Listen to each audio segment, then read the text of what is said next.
اللہ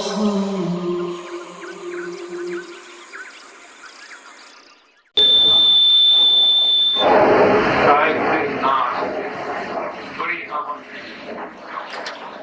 وہ آگے آیت آتی ہے 80 آیت کو لیجیے.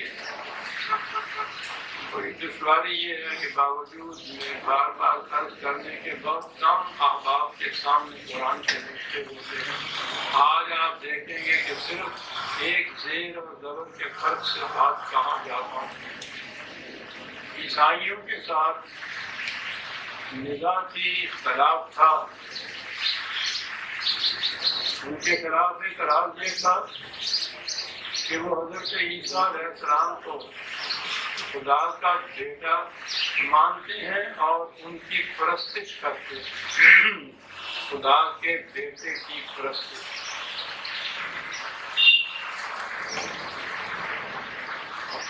آیت ہے ہمارے ہاں قل ان کان للرحمن ولد فانا اول العابدین. آپ کوئی سا ترجمہ اٹھا کے دیکھیے, کوئی سی تفسیر اٹھا کے دیکھیے, شروع سے آخر تک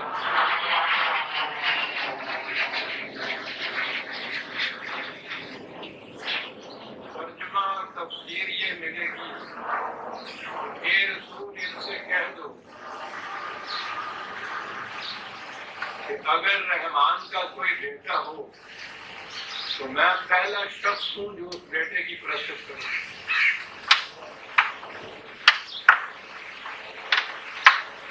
آپ سمجھ رہے ہیں, سوچ رہے ہیں کیا بات کر رہا ہوں, کیا بات ہوئی ہے. یعنی بات اتنی ہوئی کہ ہم بیٹا مانتے نہیں ہیں حضرت مسیح کو, تم بیٹا مانتے ہو. بیٹا اگر مان لیں ہم بھی تو میں سب سے پہلے اس کی پرستش کروں. رسول اللہ صلی اللہ علیہ وسلم کی زبان مبارک سے خدا کہلوا رہا ہے. تو پھر باعث نظام تو اتنی بات ہی ہو گئی نا. انہوں نے کہا کہ ٹھیک ہے ہم مانتے ہیں ایک کو بیٹا تو اس کی پرستش کرتے ہیں. آپ اسے نہیں مانتے لیکن پرستش سے تو آپ بھی انکار نہیں کر رہے. آپ کہہ رہے ہیں کہ اگر ثابت ہو جائے کہ خدا کا کوئی بیٹا ہے یا وہی بیٹا ہے تو میں سب سے پہلے ان کی پرستش کروں. یہی ہے توحید, یہی ہے رسالت.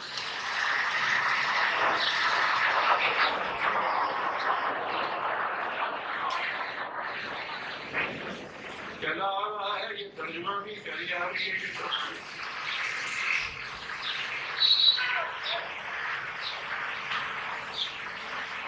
آسمان پھٹ پڑنا چاہیے, زمین پہ ٹھپ ہو جانا چاہیے. خدا رسول کی زبان سے کہلوا رہا کہ اگر رحمان کے کوئی بیٹا ہو تو میں سب سے پہلے اس کی پرستش کروں.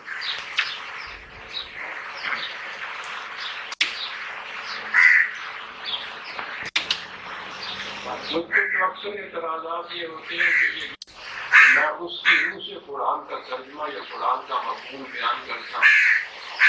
عربی زبان کے اعتبار سے ہی اور قرآن کی آیات کو ساتھ رکھتے ہی مفہوم بیان کرتا ہوں. آپ اس کو نوٹ کر لیجیے اور جو عربی جاننے والے علماء حضرات ہیں ان سے پوچھیے کہ جو میں کہہ رہا ہوں زبان کے اعتبار سے یہ صحیح ہے یا نہیں.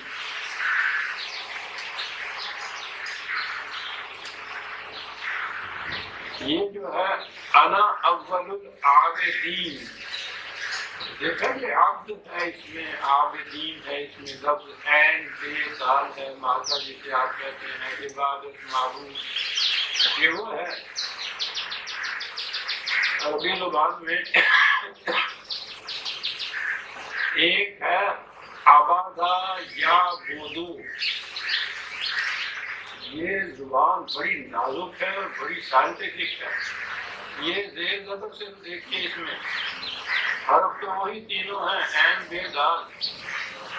آبادہ عین پہ، بے پہ، دال پہ، تینوں پہ زبر ہے. یا بدو مضارع اس سے بنتا ہے، بے کے اوپر پیش ہے. عبادہ یا بدو کے معنی ہوتے ہیں کسی کی معصومی اختیار کرنا، ان کے الفاظ میں پرستش کرنا، ہدایت کرنا، اس کے یہ معنی ہوتے ہیں. اور یہیں سے ہے عبیدہ یا بدو، بے کے زیر کے ساتھ، یا بدو جو مضارع ہے اس میں بے کے زبر کے ساتھ. عبیدہ یا بدو کے معنی ہوتا ہے انکار کرنا، کسی سے نفرت کرنا. تم کہتے ہو کہ خدا کے ایک بیٹا بھی ہے، ایسا خدا کہ جس کا بیٹا بھی ہو میں سب سے پہلے اس کا انکار کرنے والا ہوں. ایسے خدا کو ساتھ سنا ان کے بیٹا بھی ہو. وہی لفظ ہے، وہی زبان ہے. کہیں سے دیکھ لیجیے کہ یہ دونوں چیزیں موجود اس میں ہیں یا نہیں. اس کا یہ کیا ہوا؟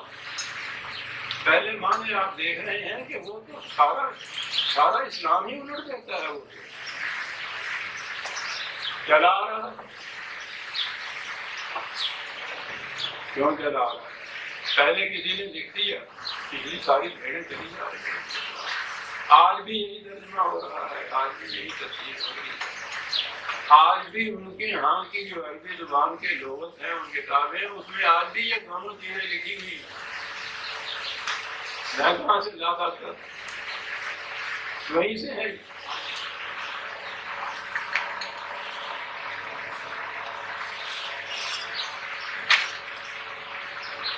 عیسائیوں کو جواب دے، تم خدا کا بیٹا مانتے اور مجھے کہتے ہو کہ میں اس خدا کی پرستش کروں، اس خدا کو خدا مانوں. جس خدا کا بیٹا ہو اس خدا کو تو میرے ساتھ سلام، میں اسے خدا ہی ماننے کو تیار. کتنی زبردست چیز ہے یہ. تم بیٹا کہہ رہے ہو، میں اسے خدا ہی ماننے کو تیار ہوں. ان کے بیٹا بھی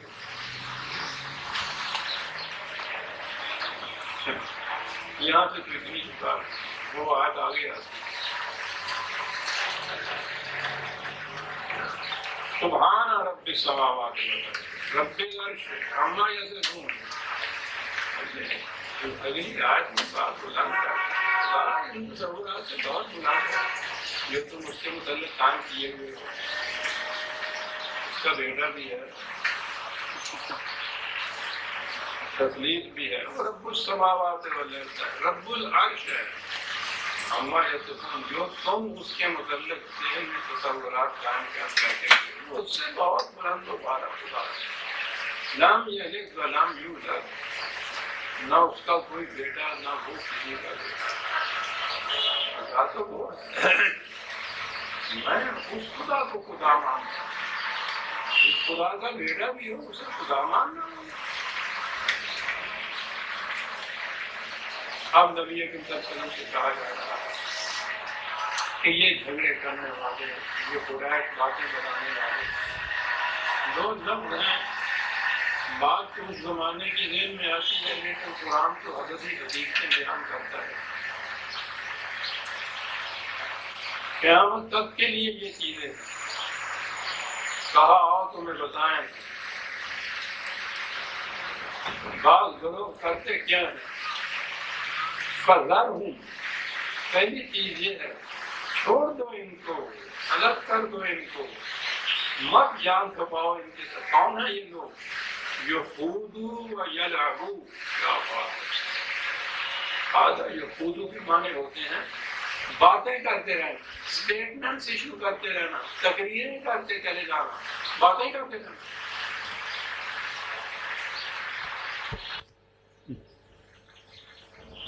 چھوڑ دو ان کو، کسی کام کے نہیں ہیں. کہتا ہے لما تقولون ما لا تفعلون. جو کچھ تم کر کے نہیں دکھاتے کہتے کیوں؟ کیا بات ہے. یخوضو اس کے معنی ہوتا ہے باتوں میں ڈوبے رہنا، ہر وقت باتیں ہی کرتے رہنا، تقریریں ہی کرتے رہنا، بیانات ہی دیتے چلے جانا، باتیں باتیں باتیں. زرہم، وہ کہتا ہے یہ کسی کام کے نہیں ہیں. ان کے متعلق تو بلکہ اتنا ہی نہیں ہے کہ یہ کسی کام کے نہیں. ایک ریفرنس اور لے لیجئے، 74/45 74/45. اوہو، کہا جہنم میں جائیں گے یہ مجرم تو ان سے وہ پوچھیں گے ما سلککم فی سقر، تم کون سے ایسے جرم کیا کرتے تھے کہ جہنم میں آ گئے؟ پوچھے گا وہ داروغہ جہنم کا پاسبان جو اندر داخل کرے گا. قرآن تو مثال کے ذریعے باتیں سمجھاتا ہے. کون سا وہ جرم تھا تمہارا جس کی وجہ سے تم جہنم میں آ گئے؟ تو بات غور سے سننے کی ہے نا کہ وہ کیا جواب دیتے ہیں کہ ہم نے کیا کیا تھا، کیوں جہنم میں آ گئے؟ پہلی چیز تو قالوا لم نک من المصلین، پہلی چیز تو یہ ہے کہ ہم نے نظام صلاۃ قائم نہیں کیا تھا، جس نظام کا نتیجہ خدا نے بتایا تھا تنہا عن الفحشاء والمنکر، کہ وہ معاشرے سے بے حیائی کی باتوں کو اور جرائم کو ختم کر دے گی. صلاۃ ہم نے وہ قائم نہیں کیا. ایک جرم. وَلَمْ نَكُ نُطْعِمُ الْمِسْكِينَ، بھوکوں کی روٹی کا انتظام ہم نے نہیں کیا تھا. دوسرا جرم، کیوں آئے جہنم میں؟ خود بتا رہے ہیں کیوں ہم آئے، ہم یہ کرتے تھے، ہم یہ کرتے تھے. اور اگلی بات کہ یہ کچھ کرتے تو نہیں تھے، وَكُنَّا نَخُوضُ مَعَ الْخَائِضِينَ، باتیں بڑی کیا کرتے تھے.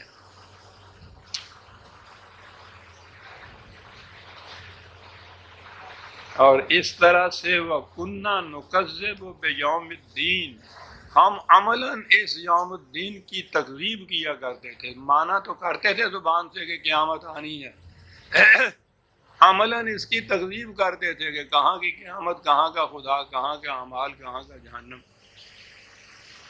ہم یہ کیا کرتے تھے. تو یہاں بھی وہ اہل جہنم کہہ رہے ہیں کہ ہم کرتے یہ تھے وَكُنَّا نَخُوضُ مَعَ الْخَائِضِينَ. اکیلا ہی نہیں بات کرنے والا، مع الخائضین ایک جنتا تھا، ایک پورا گروپ تھا، ایک گروہ تھا پورا. سب باتیں کیا کرتے تھے، ہم بس باتیں کیا کرتے تھے، نہ بھوکے کو روٹی کھلاتے تھے، نہ وہ نظام قائم کرتے تھے، باتیں بہت کیا کرتے تھے.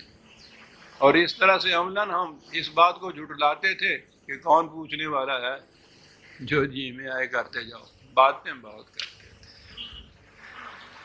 باتیں کرتے تھے. اور پھر کرتے کیا تھے؟ کچھ کرنے کی بات جو تھی وَيَلْعَبُوا، لعبہ کے معنی ہوتا ہے ایسے کاموں میں الجھائے رکھنا جو اس کو مقصد کی طرف نہ لے جائے. عرب بولتے تھے جب دریا کی یا سمندر کی موجیں کشتی کو ادھر سے ادھر ادھر سے ادھر لے جائیں لیکن ساحل کی طرف نہ لے جائے وہ کشتی کو، تو یہ جو حرکت ہوتی تھی اس کو وہ تلاؤ کہتے تھے. کہ ہم حرکت میں تو رکھتے تھے قوم کو، مقصد کی طرف، ساحل کی طرف نہیں ان کو جانے دیتے تھے. ہم یہ کیا کرتے تھے. رسول اللہ سے فرمایا کہ چھوڑو ان کو، یہ بیکار ہو چکی ہوئی ہے جنس، ان سے کچھ نہیں ہو سکے گا. اپنا پروگرام جو ہے ان لوگوں کے ساتھ مل کے کرو جو کہیں کام کریں زیادہ، ان کا ہر چپو کشتی کا ساحل کی طرف لے جانے والا ہو. حتیٰ یلاقوا یومہم الذی یوعدون، چھوڑ دو ان کو، وہ تباہی کا دن آ جائے گا ان کے سامنے، معلوم ہو جائے گا.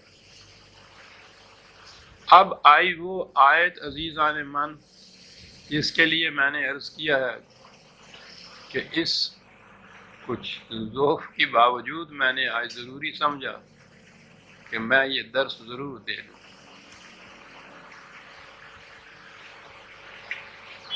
آیت ہے وَهُوَ الَّذِي فِي السَّمَاءِ إِلَٰهٌ وَفِي الْأَرْضِ إِلَٰهٌ۔ عزیزان من، میں نے بھی جتنا مطالعہ کچھ کیا ہے، تمام مذاہب عالم کا مطالعہ میں نے کیا ہے، مذاہب کے علاوہ بھی بہرحال علمی دنیا، فلسفے کی دنیا، سائیکالوجی کی دنیا، کچھ نہ کچھ ان کا بھی کچھ پڑا ہے۔ یہ جو چیز ہے نا، اس انداز سے خدا کا یہ تصور کہ وہی سما میں الہ ہے، وہی ارض میں الہ ہے، یہ اس انداز سے یہ بات مجھے میری نظر سے کہیں نہیں گزری۔ یہ دو الگ الگ چیزیں، خارجی کائنات میں بھی وہی الہ ہے اور انسانوں کی اپنی دنیا میں بھی وہی الہ ہے۔ اب ہمارے ہاں الہ کا ترجمہ ہوا معبود، جس کی پرستش کی جائے، اور سارا مقصود و مطلوب ہی غرض کر کے رکھ دیا۔ انسانوں کی دنیا میں تو پھر بھی کہیے نا کہ چلیے نماز پڑھتے ہیں، پرستش خدا کی کرتے ہیں، یہ خارجی کائنات کے اندر کون سی نماز پڑھتے ہیں، پرستش کرتے ہیں؟ الہ السماء اور الہ الارض، وہ کیا اتنی عظیم چیز کہہ گیا ہے۔ آپ دیکھیں گے کہ کیا کیا عمارتیں کھڑی ہوتی ہیں اس ایک کے اوپر۔ بس الہ کا قرآنی مفہوم عربی زبان کی روح سے صاحب اقتدار، جس کا حکم چلے، جس کا قانون چلے، اور بات الہ کے اس ترجمے اور مفہوم نے واضح کر دیا۔ خارجی کائنات میں بھی اسی کا قانون چلتا ہے، اور انسانوں کی اپنی تمدنی اور معاشرتی زندگی میں بھی اسی کا قانون چلنا چاہیے۔ وہ الہ، خارجی کائنات کا بھی الہ وہی، تمہاری اپنی زندگی کا بھی الہ وہی۔ یہ ہے خدا کا ماننا، یہ ہے توحید، ایک کا ہی قانون۔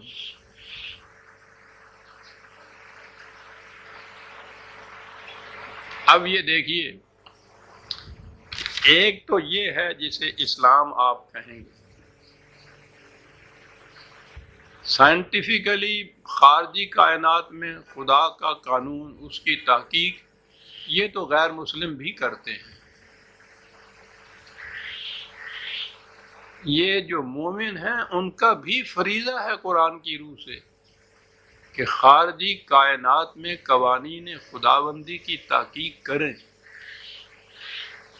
لیکن فرق یہاں آگے پڑتا ہے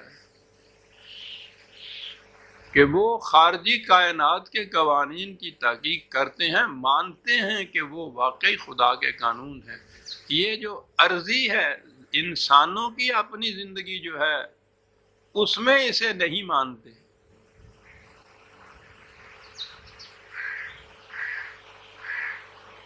اس زندگی میں یہ جو انسانوں کی زندگی ہے،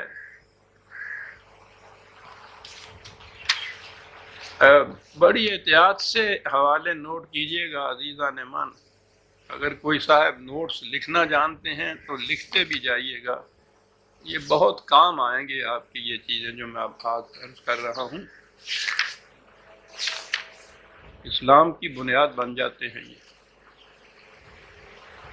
یہ الہ الارض جو ہے،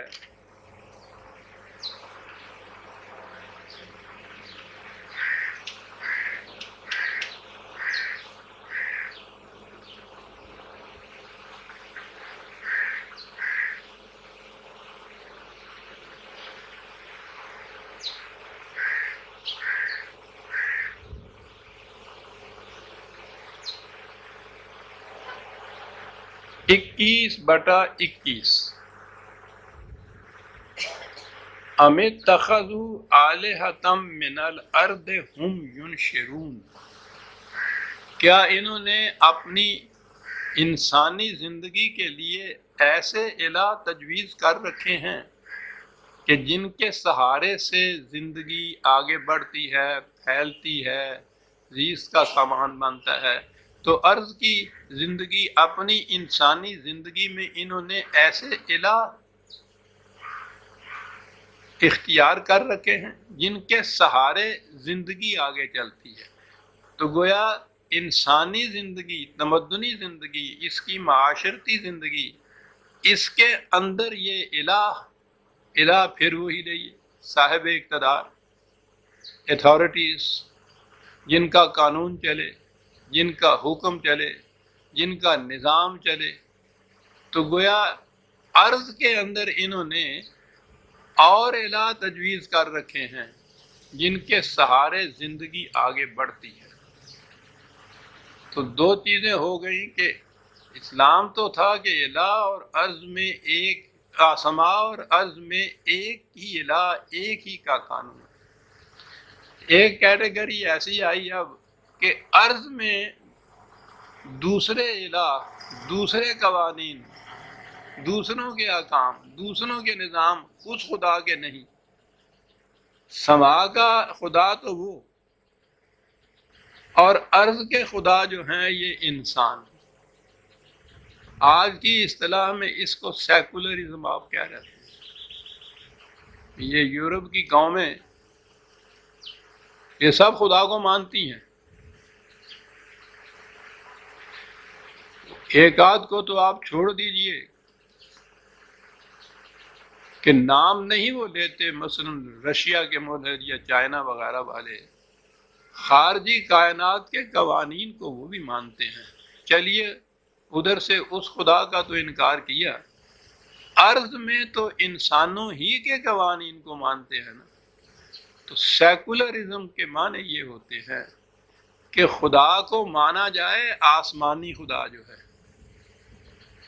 خدا ہے، آسمان بنایا اس نے، زمین بنائی اس نے، چاند ستارے سارے اس نے بنائے ہوئے ہیں، انسانوں کو بھی وہی بناتا ہے، یہاں تک تو سارا خدا ماننا۔ اور جہاں انسانوں کی اپنی زندگی آئی، یہاں قوانین خود اپنے بنائے ہوئے یا اپنے جیسے انسانوں کے بنائے ہوئے قوانین، ان کی اطاعت کرنا، یہ الہ دوسرے آ گئے۔ سیکولرزم ان معنوں میں خدا کو مانتے ہیں۔ میں نے عرض کیا تھا نا کہ یہ لفظ جو ہے میں خدا کو مانتا ہوں بالکل بے معنی ہے، یہ بلکہ فریب انگیز ہے۔ خدا کو مانتا ہوں، وہ قرآن کہتا ہے کہ خدا کو مانتا نہیں، خدا کو تم صاحب اقتدار مانو۔ یہ وہ نہیں مانتے۔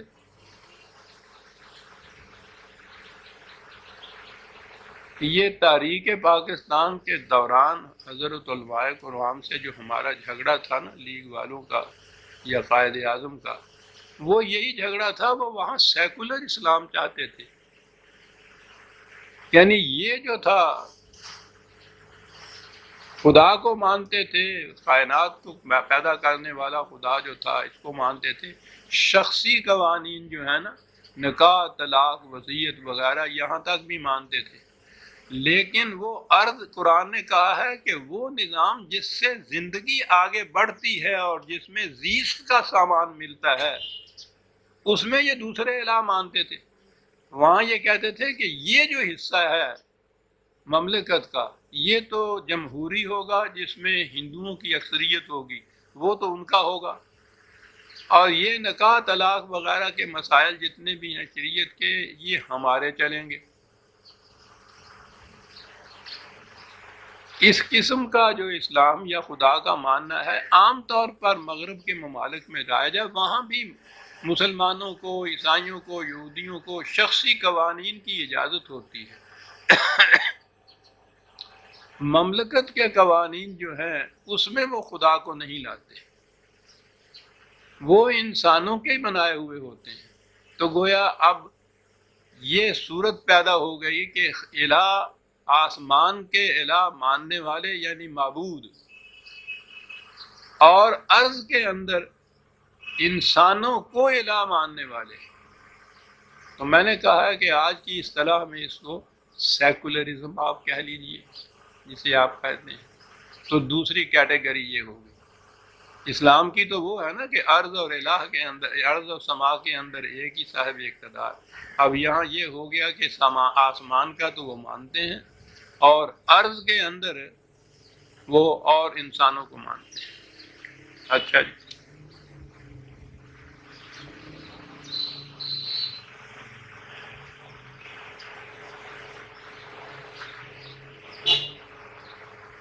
خدا کو ایک الہ ماننا ہے نا، ارض میں بھی اور سما میں بھی۔ سما کے الہ کو تو آپ چھوڑ دیجئے کہ وہ قوانین فطرت تک کی بات رہی، ہمارا واسطہ ارض کے الہ سے ہے کہ ہماری انسانوں کی زندگی جو ہے وہ کس کے قوانین کے تابع ہو، ہم کس کا حکم مانیں، کون صاحب اقتدار ہے ہمارا۔ یہ نہ صرف نوٹ کر رکھیے بلکہ جہاں جہاں بھی ہو سکے اس کو لکھ کے رکھ سکیے کہ اسلام ہے ہی یہ عزیزان من۔ 18/26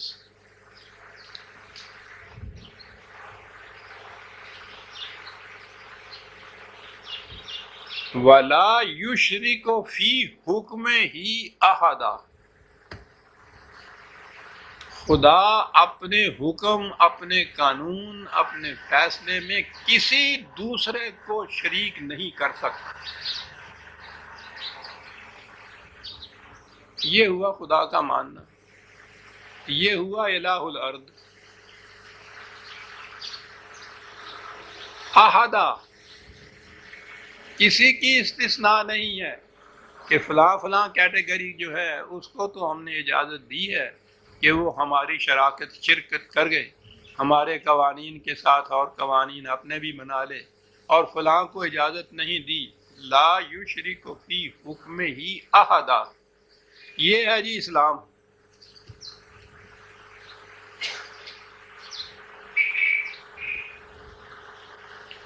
یہاں خدا کے حکم کے ساتھ کسی انسان کا حکم آپ نے ملایا، شرک ہو گیا۔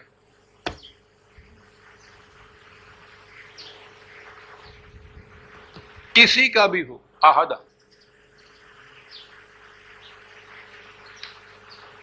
اور قرآن تو پھر جب وضاحت کرتا ہے ان باتوں کی، یہ تو بڑی اصولی باتیں ہیں نا۔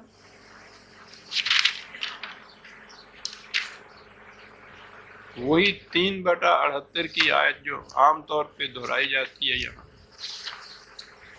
3/78،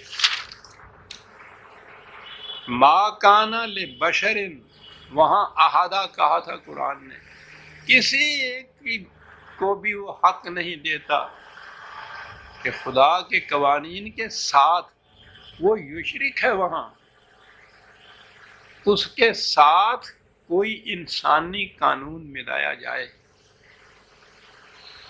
یہاں ہے ما کان لبشر ان یؤتیہ اللہ الکتاب والحکم والنبوۃ ثم یقول للناس کونوا عبادا لی من دون اللہ، کسی انسان کو اس کا حق نہیں پہنچتا، یہ اختیار نہیں ہے، خواہ وہ صاحب کتاب ہو، خواہ اس کو حکومت حاصل ہو، والنبوۃ، وہ نبی بھی کیوں نہ ہو، اس کو بھی یہ حق نہیں پہنچتا کہ وہ لوگوں سے اپنے حکم منوائے۔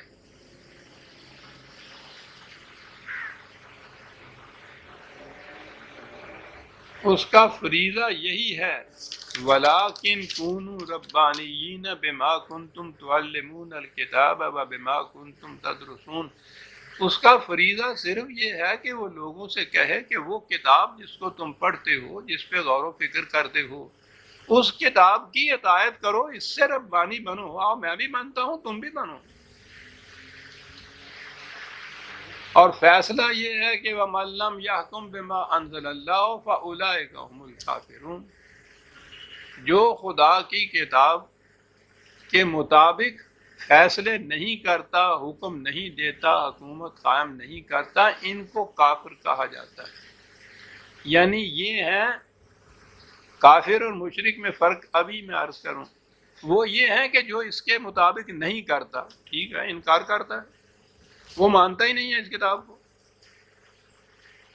یہاں پاکستان میں آپ کے ہاں غیر مسلم بھی تو بستے ہیں،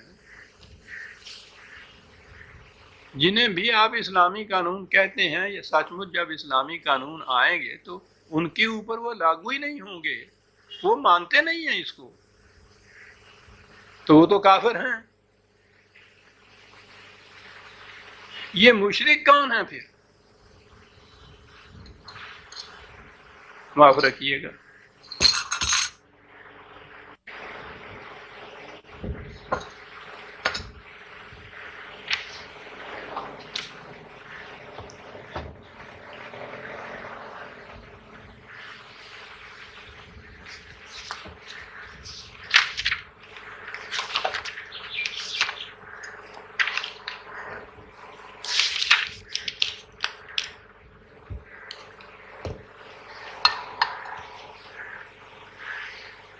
پھر دوہرا دوں، اسلام یہ ہے، سما میں تو خدا کے قوانین جو ہیں اس اعتبار سے تو انسان آدم کے مقام پہ، سائنٹسٹ کے مقام پہ پہنچتا ہے۔ ارض کے اندر صرف خدا کے احکام کی اطاعت، یہ ہوا وہ اسلام۔ سما کے اندر خدا کے قانون کو کہنا کہ اسی کا قانون چل رہا ہے، ارض میں انسانوں کے اپنے بنائے ہوئے قوانین، یہ سیکولرزم ہو گیا۔ ساری دنیا میں آج یہی کچھ چل رہا ہے، سرے سے خدا کے قوانین کو ماننا ہی نہیں، خدا کی کتاب کے احکام کو ماننا نہیں، کفر ہے، اس کی اجازت ہے، ٹھیک ہے، نہ مانی، یہ کفر ہو گیا۔ شرک خدا نے کہا تھا کہ خدا کے قوانین کے ساتھ کسی اور کے قانون کا ملا دینا، خدا کا بھی ماننا ہے، اس کے قانون کو بھی ماننا ہے، اس کے ساتھ ملانا ہے۔ 16/51 وقال اللہ لا تتخذوا الہین اثنین، خدا نے کہا یہ ہے کہ یاد رکھو، دو الہ نہ ماننا، دو صاحب اقتدار نہ ماننا، دو اتھارٹیز نہ ماننا قانون دینے والی، یہ نہ کر لینا کہ ایک الہ تو وہی خدا ہے، اس کا بھی کوئی ساتھ ساتھ رکھتے جاؤ، اور اس کے ساتھ دوسرے الہ بنا لو انسانوں کو۔ دو الہ بنانے جو ہیں یہ ہے شرک، یعنی خدا کے احکام اور ان کے ساتھ انسانوں کے احکام، یہ ہے جسے قرآن نے شرک کہا ہے۔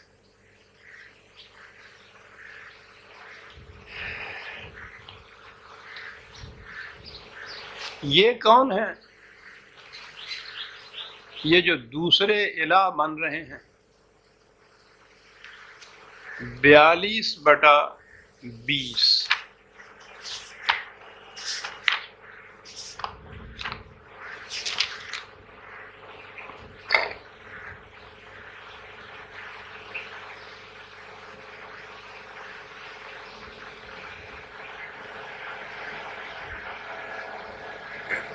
20 یا 21، وہ فرق ہے نمبر کا، میرے ہاں 21 ہے۔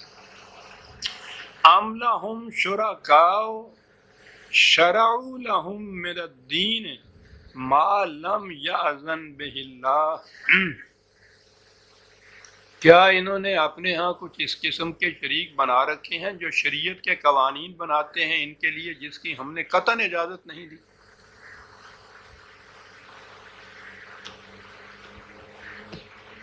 انسان قوانین شریعت بنانے والے،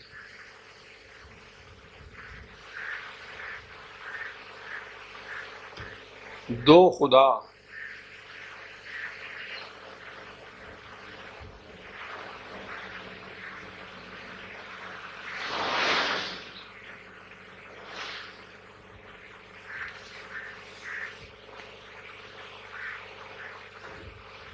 ساری تاریخ آپ کی، ہماری مسلمان کی، صدر اول کو چھوڑ کر اسی شرک کی تاریخ ہے عزیزان۔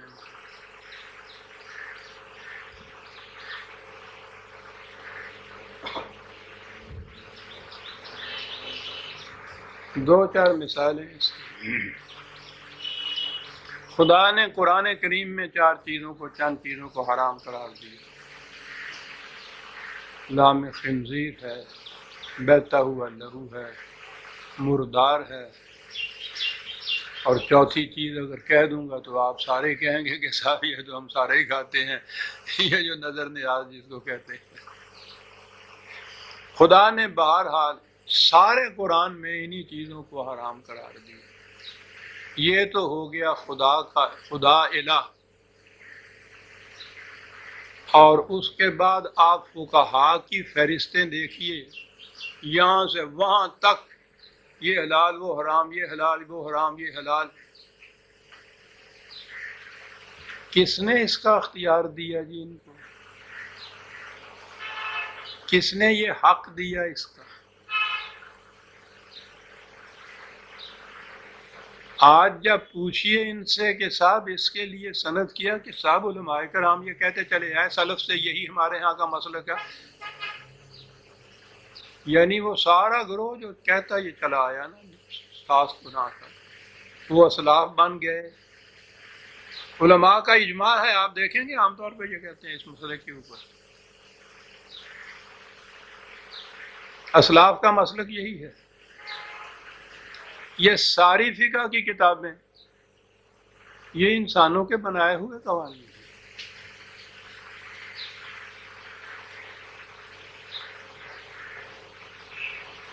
قرآن کہتا ہے کہ کس نے ان کو یہ اجازت دے دی تھی کہ یہ شریعت کے قوانین ایسے بنائیں جن کی ہم نے اجازت نہیں دی؟ یہ دو خدا بنا لینے والے، بیک وقت دو ہیں نا، وہ بھی حرام ہیں، وہ جو خدا نے کہی ہیں کتاب میں۔ یہ غور طلب بات ہے۔ کفر یہ ہے کہ ان میں سے کسی کو بھی وہ نہ مانے کہ میں مانتا ہی نہیں ہوں، میں قرآن کو خدا کی کتاب ہی نہیں مانتا، کفر ہے، ٹھیک ہے۔ کہ ان میں سے یہ جو چار چیزیں یہ ہیں یہ تو خدا کی، اور یہ جو اس کے بعد لسٹیں بنی ہوئی ہیں، قرآن نے احدہ کہا تھا کہ کسی شخص کو بھی اس کا حق نہیں، حتیٰ کہ اس نے نبوت بھی بیچ میں وہ لے آیا کہ نبوت بھی کیوں نہ ہو کسی کے پاس، اس کو بھی یہ حق نہیں ہے۔ عزیزان مان، کسی کی پابندی پر، کسی کی آزادی پر پابندی عائد کرنا یہ بہت بڑا حق ہے، کسی انسان کو اس کا اختیار نہیں دیا جا سکتا۔ پھر یہ اور بات ہے کہ خدا کا ایک حکم ہو، اس پر عمل کرانے کے لیے کوئی طریقے وضع کرے، وہ حکومت جو خدا کے احکام کو نافذ کرنے کے لیے عمل میں آئی ہو، اس کو نافذ کرنے کے کچھ طریقے وضع کرے۔ وہ طریقے وقتی طور پہ ہو سکتے ہیں، وہ دین نہیں ہے، وہ شریعت ابدی نہیں ہے، وہ ہمیشہ کے لیے خدا کے قانون کے ساتھ دوسرا قانون نہیں ہے۔ اپنے وقت کے تقاضوں کے مطابق خدا کے قانون کو عملاً نافذ کرنے کے لیے کچھ طور طریقے ہیں۔ دین تو وہی ہے جو خدا نے دیا ہوا ہے۔ یہ اس لیے دین نہیں، یہ اس لیے الہ نہیں بن رہے کہ یہ ہر وقت تبدیل کی جا سکتی ہے، یہ ان کے طور طریقے کسی وقت میں وہ رائج ہوں گے، دوسرے وقت میں ان کی جگہ دوسرے آ جائیں گے۔ لا تبدیل لکلمات اللہ، یہ صرف خدا کے قانون کے لیے ہے۔ خدا کے قوانین کے سوا کسی انسان کے قانون کے متعلق ابدیت اس کو دے دینا، لا تبدیل لکلمات اللہ کہہ دینا اس کے متعلق، یہ اس کو خدائی درجہ دے دینا ہے۔ اور یہ محض چیز نظری نہیں ہے، قرآن کریم کے ساتھ عقیدہ یہ ہے مثلہ معہو، قرآن کے ساتھ قرآن کی مثل، قرآن کی مثل قرآن کے ساتھ.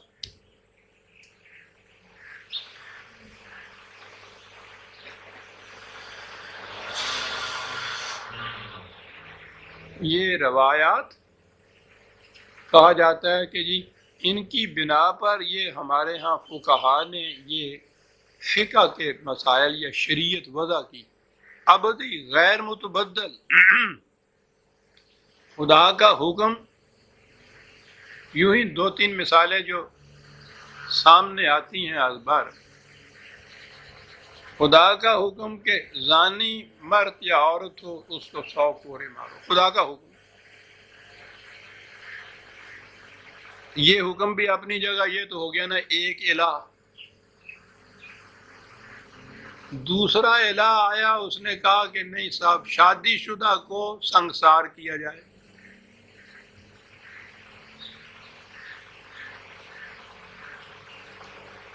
الہ حسنین، خدا بھی اپنے ہاں الہ ہے،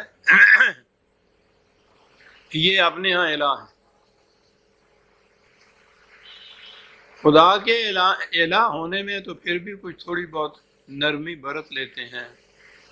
یہ جو ہیں انسانی الہ جو ہیں، ان کے متعلق تو آپ دیکھتے ہیں کتنی قیامت اس ایک حکم کے اوپر ہی کیا کچھ ہو رہا ہے سارے. یعنی یہاں تک کہا یہ جاتا ہے کہ خدا کا حکم قرآن کی آیت منسوخ ہو گئی ہے. کنڈا کڈو بچوں میرے اللہ. مثلہ معہو بھی عقیدہ ہے، اس کی خدا قرآن کی مثل قرآن کے ساتھ. جہاں آ کے آپ ٹکراؤ ہوتا ہے وہاں یہ کہ قرآن کی آیت منسوخ ہو گئی. خدا کا حکم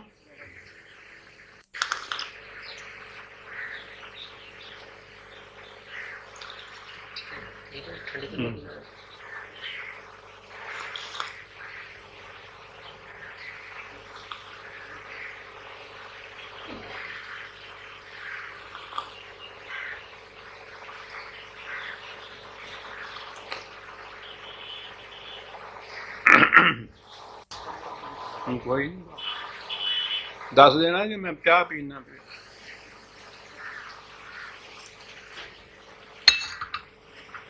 یہ تو یہی جائے گا موضوع، کوئی نہیں، مجھے چین نہیں پڑ رہا، یہ بات آ ہی نہیں سکتی تھی کہیں. ٹھیک ہے چلو. خدا کا حکم کہ جب کوئی شخص تم مرنے لگو وصیت کرو، جو کچھ بھی تم چھوڑ چلے ہو اس کی وصیت کرو، جس کے حق میں جی چاہے وصیت کرو. خدا الہ ہو گیا. دوسرے الہ آئے، انہوں نے کہا نہیں، سارے مال میں وصیت نہیں ہو سکتی، صرف 1/3 میں ہو سکتی ہے. اچھا جی، جس کے حق میں نہیں، جس کے حق میں تم قرآن جو کہتا ہے نہیں وہ نہیں، وارث کے حق میں نہیں ہو سکتی. یعنی وہ حکم بھی موجود ہے وصیت کرو، اتنے حصے کو منسوخ نہیں کیا. فائدہ ہی کیا تھا اس کو منسوخ کرنے کا جو آگے بات ہو گئی. وہ کہتا ہے سارے مال میں کرو، وہ کہتے ہیں نہیں 1/3 میں کرو. وہ کہتا ہے جس کے حق میں جی چاہے تم کرو، تم بہتر سمجھ سکتے ہو کہ کسے یہ ملنا چاہیے. وہ کہتے ہیں کہ نہیں، ورثاء کے حق میں نہیں ہو سکتا. قانون یہ چل. پوچھا گیا کہ صاحب اس کے لیے کوئی سند، کوئی دلیل، یہ جو اس خدا کے حکم کو یوں پلٹا کے یہ کر دیا ہے آپ نے. کہا کہ یہ جو ہم کہہ رہے ہیں یہ حدیث میں ہے اور حدیث نے قرآن کی آیت کو منسوخ کر دیا ہے. چلیے صاحب، خدا نے کہا کہ اگر کوئی بچہ یتیم رہ جائے، اس کا باپ مر جائے دادا کی موجودگی میں، یہ یتیم جو ہے اس کی پرورش کرو، اس کا زیادہ حق ہے۔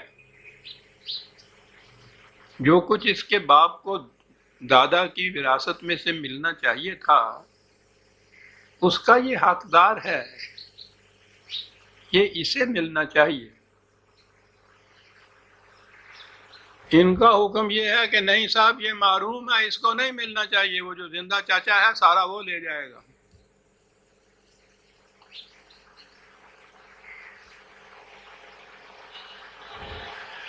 قرآن نے غلامی کو یکسر ختم کر کے رکھ دیا۔ تحریم انسانیت کے خلاف ہے کسی انسان کا دوسرے انسان کو غلام بنانا۔ وہ تو کسی انسان کا حکم نہیں منواتا دوسرے سے، غلامی تو ایک طرف رہی، اور سارا کچھ یہی چلا آتا ہے نا کہ خدا کے سوا کسی کو حق نہیں ہے کہ اپنا حکم اپنا قانون کسی دوسرے انسان سے منوائے، چاہے جا کے ایک انسان کو وہ دوسرے انسان کا غلام بنا دے، معاذ اللہ۔ اتنا بڑا انقلاب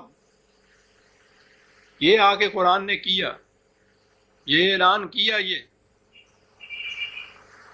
ان کے ہاں فقہ کی کتابیں اٹھا کے دیکھیے، 75% نہیں تو آدھی کتابیں غلامی کے احکام سے متعلق ہیں کہ کیسے بنایا جا سکتا ہے، کیا حقوق ان کے ہوتے ہیں، لونڈیاں کس طرح سے رکھی جاتی ہیں، بے تعداد کے بلا نکاح کے، یہ سارا کچھ۔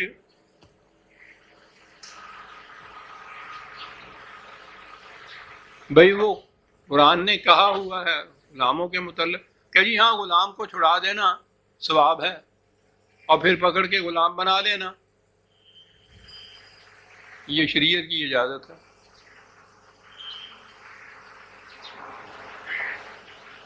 میں وقت نہیں ہے ورنہ میں آپ کو اس قسم کی مثالیں دیتا چلا جاؤں۔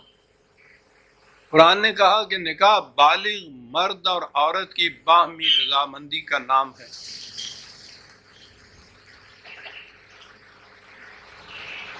انہوں نے کہا کہ پہلی چیز تو عورت کی رضامندی کی ضرورت ہی نہیں، اور پھر یہ ہے کہ وہ 6 مہینے کی بھی ہو تو نکاح ہو سکتا ہے اس کا۔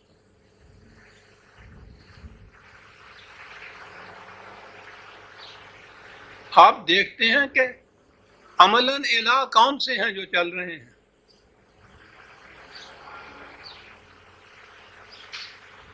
وہ کبھی کبھی بیچ میں آ جاتا ہے، کہاں؟ جہاں وہ ٹکرائے نہیں، قال اللہ تعالی، اللہ کا فرمان اگر اس کے ساتھ ٹکرائے نہیں تو وہاں یہ چیز آ جاتی ہے، ورنہ جہاں ٹکراتا ہے وہاں یہ الہ جو ہے یہ ہمیشہ غالب ہوتا ہے۔ یا تو امام کرخی ہے ان کے ہاں فقہ حنفی کے بہت بڑے امام، انہوں نے یہ کہا ہے کہ ہمارے ائمہ میں سے کسی کا قول اگر وہ قرآن سے ٹکراتا ہے تو پہلے تو کوشش کرو کہ قرآن کی تعویل ایسے کی جائے جو اس حکم کے مطابق ہو جائے، اور اگر یہ کسی طرح ممکن نہ ہو تو پھر قرآن کی آیت کو منسوخ مانو۔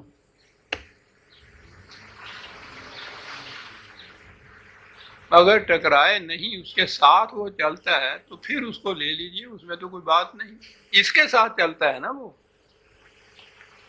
تم جانو غیر سے جو تمہیں رسم و راہ ہو، ہم کو بھی پوچھ دے رہے ہو تو کیا گناہ ہو۔ یوں ہے کبھی کبھی جو پوچھ لیا جاتا ہے اس الہ کو بھی۔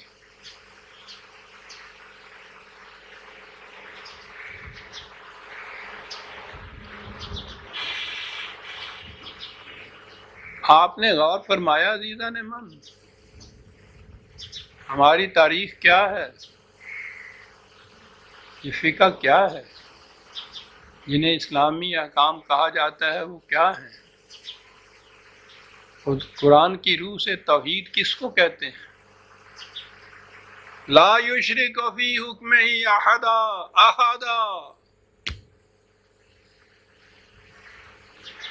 کسی کو حق نہیں دیتا کہ وہ اس کے ساتھ حکم دینے میں شریک ہو جائے۔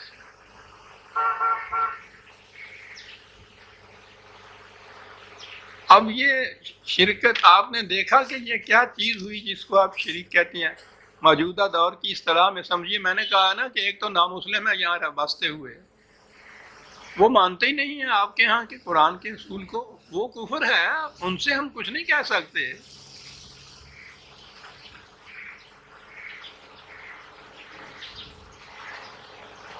لیکن اگر ایسی صورت ہو کہ ایک مملکت میں بسنے والے اسٹیٹ ودن اسٹیٹ قائم کر لیں، یعنی مملکت کے اندر دوسری مملکت،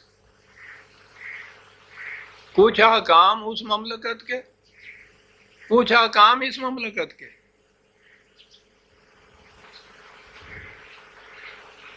کیا اس کی اجازت دی جا سکے؟ کوئی مملکت اس طرح سے قائم رہ سکتی ہے؟ اب اس آیت کا مفہوم بھی سمجھ میں آ جائے گا۔ 4/48 4/48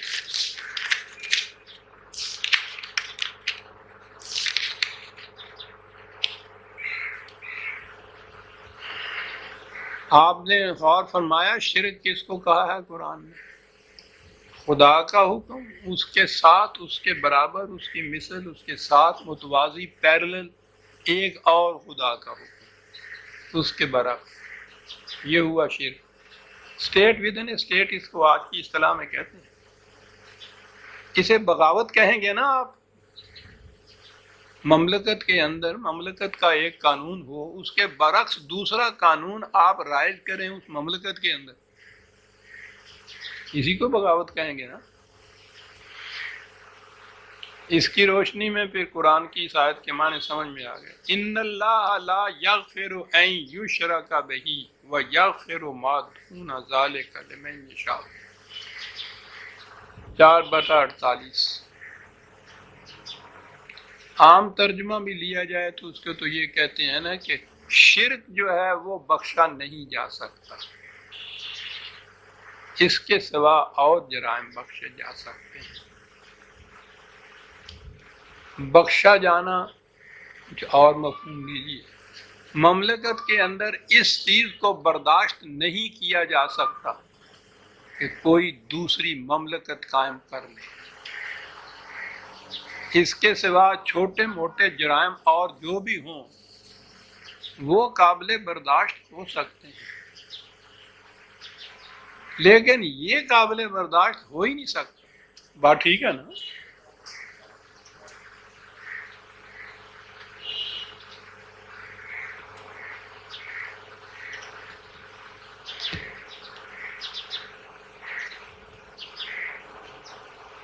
اسی لیے شرک کو دوسری جگہ قرآن نے ظلم عظیم کہا ہے، سب سے بڑا جرم، سنگین ترین جرم۔ واقعی اس سے بڑا تو کوئی جرم اور ہو ہی نہیں سکتا کہ آپ ایک مملکت کے اندر دو اتھارٹیز مانے قانون دینے والی۔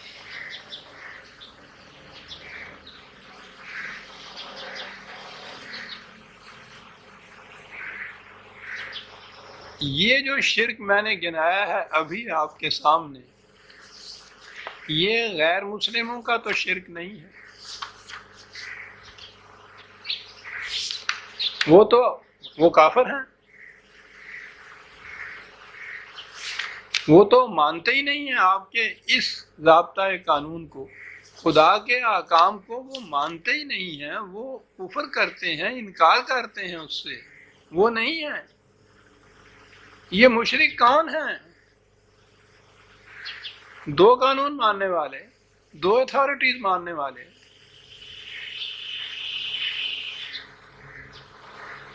یہ ہے نا، غصہ نہ منائیں گے آپ جب اپنے آپ کو بھی میں شامل کر لوں گا،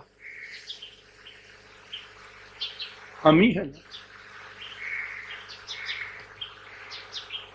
اور یہ میں نہیں کہہ رہا عزیزان مان، 12/106 کیا کہنے ہیں اس خدا کے، کیا کتاب ہے اس کی۔ یہ سب کچھ کہنے کے بعد کہا وَمَا يُؤْمِنُ أَكْثَرُهُمْ بِاللَّهِ إِلَّا وَهُمْ مُشْرِكُونَ، وہ لوگ بھی تم دیکھو گے کہ مومن کے مومن کہلاتے ہوئے بھی مشرک کے مشرک ہی رہتے ہیں۔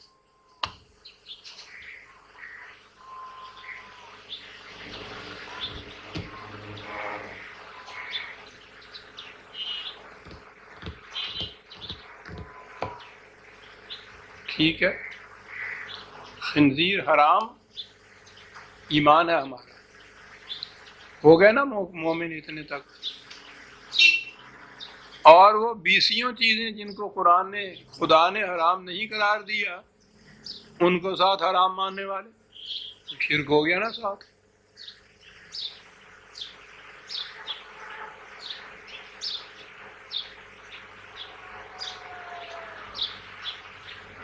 کتنی عظیم چیز ہے، مومن کہلاتے ہوئے بھی مشرک کے مشرک ہی رہتے ہیں۔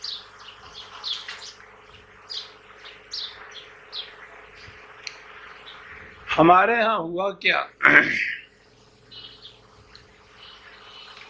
الہ کا ترجمہ تو کیا معبود، عبادت کا ترجمہ کیا پرستش، لہذا شرک ہو گیا بتوں کا پوجنا۔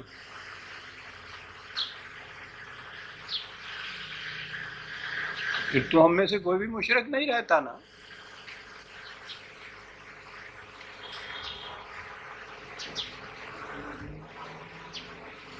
پھر جھگڑا چلا ہمارے ہاں فرقوں میں آگے،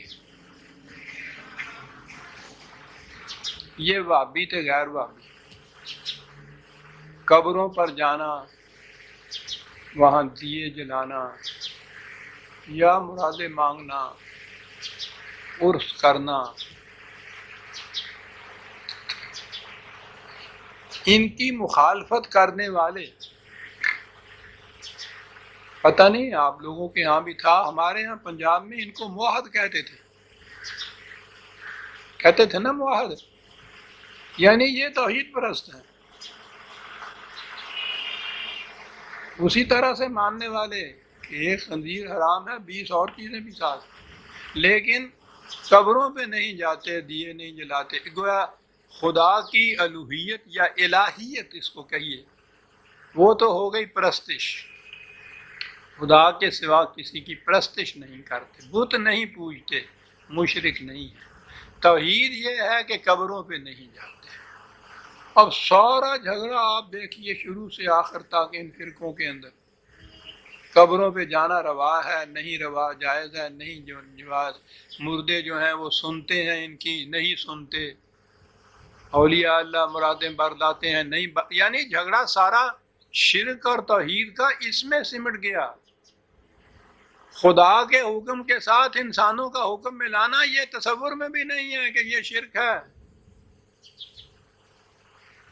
وہ چل رہا ہے، ان کے ہاں بھی چل رہا ہے، جو یہ دیے جلانا جو ہے یہ غیر اسلامی قرار دیتے ہیں، ان کے ہاں بھی چل رہا ہے، جو دیے جلا کے آ جاتے ہیں، دونوں کے ہاں یہ سب کچھ چل رہا ہے۔ یہ شرک ہر جگہ موجود ہے، تو شرک سمٹ کے آ گیا بت پرستی میں یا قبر پرستی میں، اور بڑا آسان ہو گیا مسئلہ۔ ہر قسم کی حکومت میں یہ اسلام آپ کا اسلام کی اجازت آپ کو ملتی ہے، وہاں جھگڑا یہی تھا صاحب، سارا وقت تاریخ پاکستان میں، اور لوگ بھی تھے، زندگی کا اعتبار نہیں، میں عرض کروں کہ میں نے 10 سال وہاں ساتھ اندر کام کیا قائد اعظم کے ساتھ، میرے سپرد محاذ ہی یہی تھا، اور وہاں سارا وقت یہ ثابت کرنے میں لگ گیا کہ بابا شرک انسانوں کے بنائے ہوئے احکام کی اطاعت کو کہتے ہیں، اور وہ ہندوستان میں رہتے ہوئے یہاں کی جمہوریت کے تابع ممکن ہی نہیں وہ اسلام یا وہ ایمان، اور وہاں یہ چیز تھی کہ نہیں بتوں کی پرستش کو کہتے ہیں، اور ہندو ہمیں نہ مجبور کرتا ہے بلکہ اجازت دیتا ہے کہ اپنی مسجدوں میں جا کے تم جس طرح سے جی چاہے نماز پڑھ لو. یہ پڑھ لو توحید ہو گئی. مندر میں جا کے بتوں کے سامنے جھک جاؤ تو وہ شرک ہو گیا. یعنی آپ حیران ہوں گے کہ یہ بات جو تھی قریب 10 سال تک مابہن نزاع رہی، وہاں اختلاف اس پہ رہا، بحثیں اس کے اوپر رہیں کہ کسی غیر مسلم حکومت کے اندر رہتے ہوئے توحید پرست ہو نہیں سکتے. حتیٰ کہ مسلمانوں کی بھی اگر مملکت ہو اور اگر وہاں بھی خدا کا کام نافذ نہیں ہوتا تو وہاں بھی توحید پرست نہیں رہ سکتے. یہ تھی ساری بات جو وہاں جھگڑا ہو رہا تھا. یہاں آنے کے بعد بھی آپ کے سامنے ہے جو کچھ ہو رہا ہے. تو جس قوم کی حالت یہ ہو جائے عزیزان مان، بتوں کے آگے جھکنا تو وہ جہالت ہے صرف.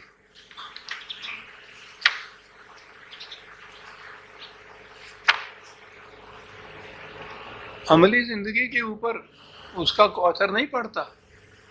یعنی احکام، قوانین، عطائت وہ آپ باہر جن جن کی بھی کرنا چاہتے ہیں کیجئے. یہ بات کہ جا کے کسی مورتی کے سامنے ڈنڈوت بجا لایا، اس کا اس کے ساتھ تعلق ہی کچھ نہیں ہوتا.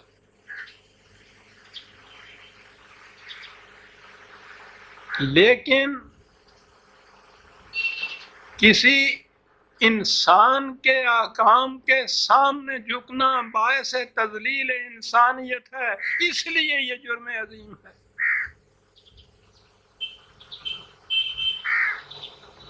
قرآن نے ایسے ہی اسے ظلم عظیم نہیں کہا. کفر کو نہیں کہا اس نے ظلم عظیم. جہالت ہے، نہیں مان سکتا. بت پرستی بھی ایک وقت کے لیے اگر محض جہالت ہے تو اتنا نقصان نہیں پہنچاتی. حضرت موسیٰ علیہ السلام جب گئے ہیں چند دنوں کے لیے غیر حضور ہوئے اور حضرت ان کے بھائی ہارون علیہ السلام پیچھے رہے، تو قوم نے وہ گوشالہ بنا لیا تھا نا، وہ ایک بچڑا، اور اس کو پوجنے لگ گئے تھے.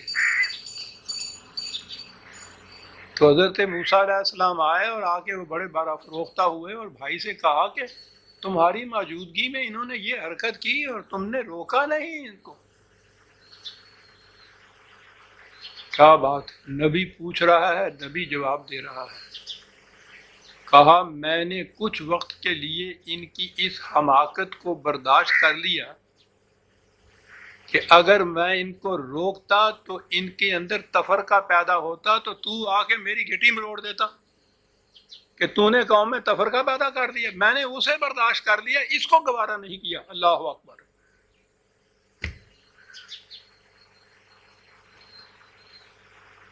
بت کے سامنے جھک جانا جہالت ہے، حماقت ہے. ہندو خود بخود ہی آج کل اس کو چھوڑتا چلا جا رہا ہے، ہماری تبلیغ کیے بغیر. لیکن انسان کے سامنے جھکنا انسان کا، یہ وجہ تذلیل انسانیت ہے. جب جھکا تو غیر کے آگے، نہ من تیرا نہ تن. پانی پانی کر گئی مجھ کو قلندر کی یہ بات. جب جھکا تو غیر کے آگے، نہ من تیرا نہ تن. یہ ہے جس لیے قرآن نے شرک کو ظلم عظیم کہا ہے. اور سنیے اس نے کیا کہا ہے.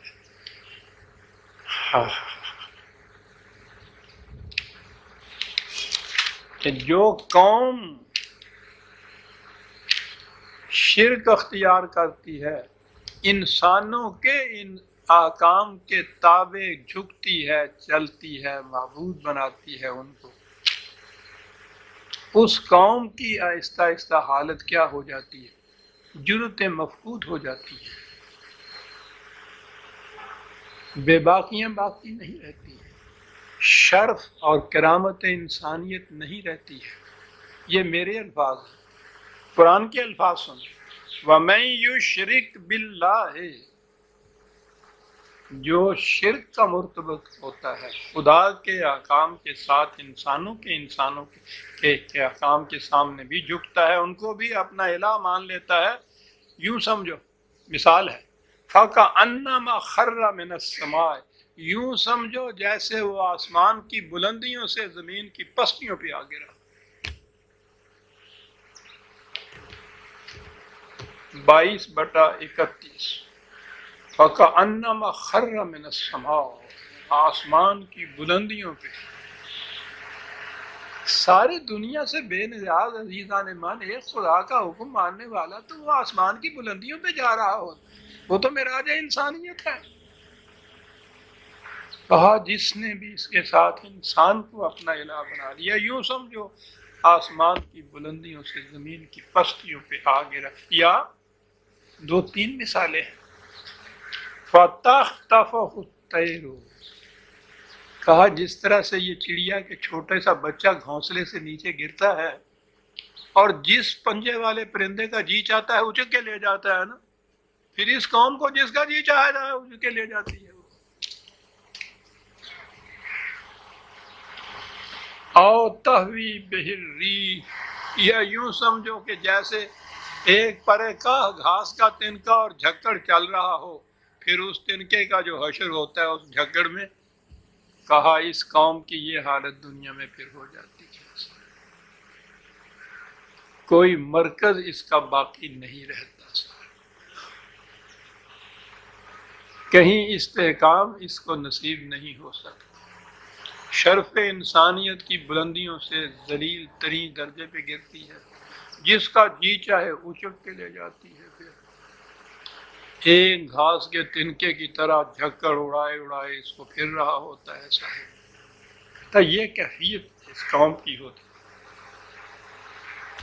ذالک، ایسا ہی ہوتا ہے، ایسا ہی ہوگا.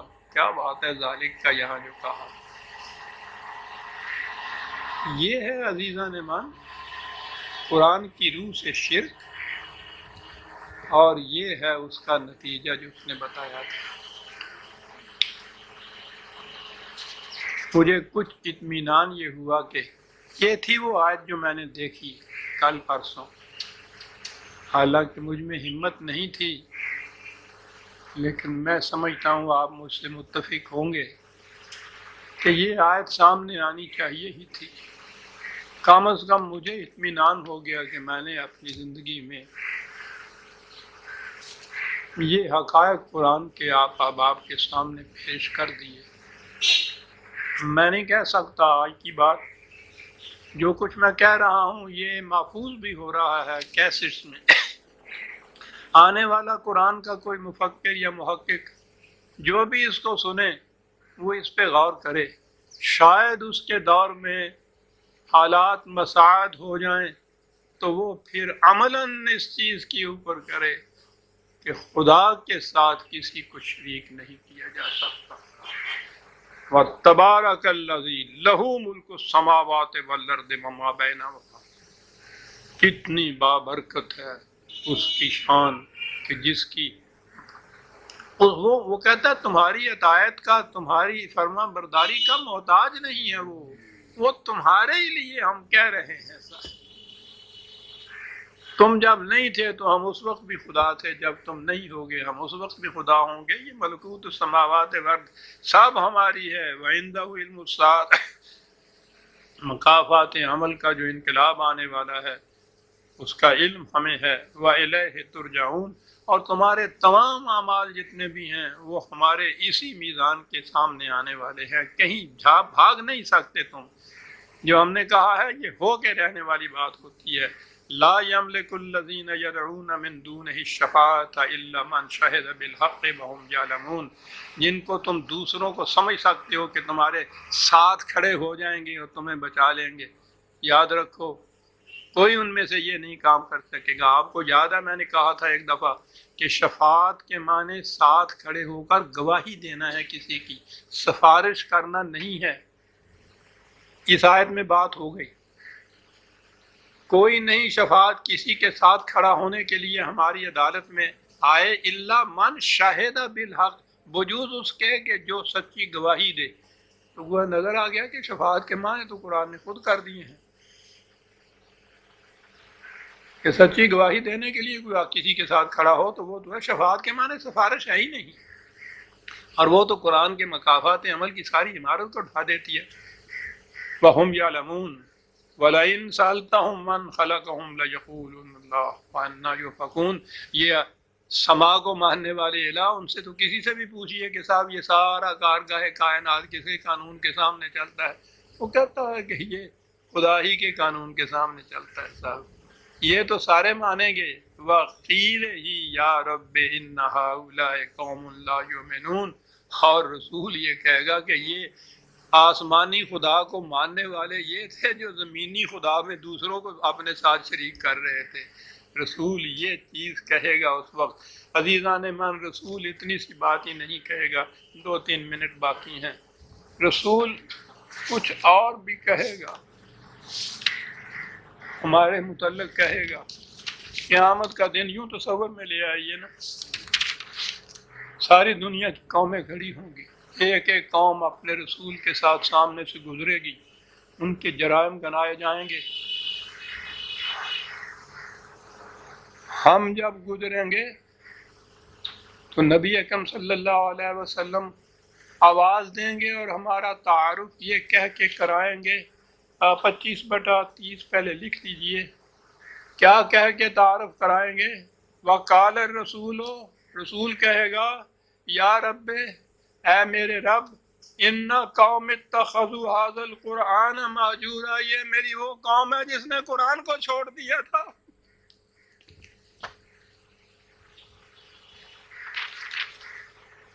اور اللہ تعالیٰ نے رسول اللہ سے فرمایا کہ جب یہ صورت ہے تو فاصفح عنہم وقل سلام فسوف یعلمون، ان سے کہو کہ پھر جب یہ صورت ہے تمہاری کہ قرآن کو بھی چھوڑ دیتے ہو تو میرے ساتھ تمہارا کیا تعلق؟ السلام علیکم، تمہاری جاؤ تم، سلام۔ میں اس کے باوجود چاہوں گا کہ تم پھر سے آ جاؤ قرآن کی طرف، سلامتی تمہیں مل جائے، میں بد دعا نہیں دینے والا، لیکن حالت تمہاری یہی ہے۔ فسوف یعلمون، تمہیں معلوم ہو جائے گا کہ قرآن کو چھوڑنے کے بعد تمہارا کیا مقام ہوا۔ سورہ زخرف تکمیل تک پہنچ گئی عزیزان من، اللہ کا شکر ہے۔ اور اس کے 44ویں سورت سورہ الدخان ہے، جس کو ہم آئندہ لیں گے۔ لیکن میں نے پتہ نہیں کس وقت میں، ہمارے ہاں ہنکار کہتے ہیں پنجابی جی، وہ جو کہا تھا نا کہ میں نے اس دفعہ چھٹی نہیں لی آپ لوگوں سے، دیکھ لیجئے وہ قدرت تو سن رہی تھی کہیں سے، اس نے کہا ہے کیسے کہہ رہے ہو تم، اس نے مجھے مجبور کر دیا ہے کچھ وقت کے لیے چھٹی لینے کو۔ آج بھی میں نے وہ مشکل درس دیا ہے، میں سمجھتا ہوں 2 درس چھوڑ دوں گی۔ شیخ صاحب کہتے ہیں کہ 2 درسوں کی چھٹی دیتے ہیں آپ کو، تو 11 تاریخ اور 18 تاریخ 2 درس جو ہے میں آپ احباب سے اس کی چھٹی مانگتا ہوں۔